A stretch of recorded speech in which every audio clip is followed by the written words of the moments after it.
મારું નામ હરીફ સત્તારભાઈ ફૂટવાલા છે. ગયા વર્ષે મારા ભત્રીજાનું એક્સિડન્ટ થયું. ઇરશાદ ઇકબાલ ફૂટવાલાનું ટ્રક સાથે એક્સિડન્ટ થતા એનું મૃત્યુ થયું. એને હેલ્મેટ પહેર્યા વગર હાઈવે પર સફર કર્યું એટલે એનું મૃત્યુ થઈ ગયું. આમાં જો અગર એને હેલ્મેટ પહેરેલો હોતો તો એની જાનને ખતરો ના થતો અને એની જાન બચી જતી. મારા ભત્રીજાને 5 છોકરા છે, 3 છોકરા અને 2 છોકરીઓ અને એની પત્ની. નાના નાના છોકરાઓ એના બાપને ગુમાવ્યો છે અને પત્નીએ એના પતિને ગુમાવ્યો છે.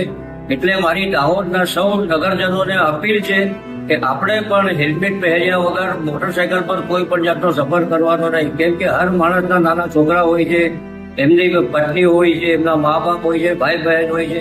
એ લોકોને દુઃખ વ્યક્ત ના થાય એના માટે એક મારી અપીલ છે દાહોદના ગ્રામવાસીઓને કે હેલ્મેટ પહેર્યા વગર કોઈ પણ જાતનો સફર આપણે કરવો નહીં. અમે તો અમારું સ્વજન ગુમાવ્યું છે. આજે પણ અમને અમારું સ્વજન ગુમાવેલું સ્વજન ભૂલાતું નથી. આપણે સૌ હવે એક વસ્તુ નક્કી કરવાની છે કે આપણે ઘરેથી નીકળશું બાઇક લઈને એટલે બધાએ હેલ્મેટ પહેરવાનું છે.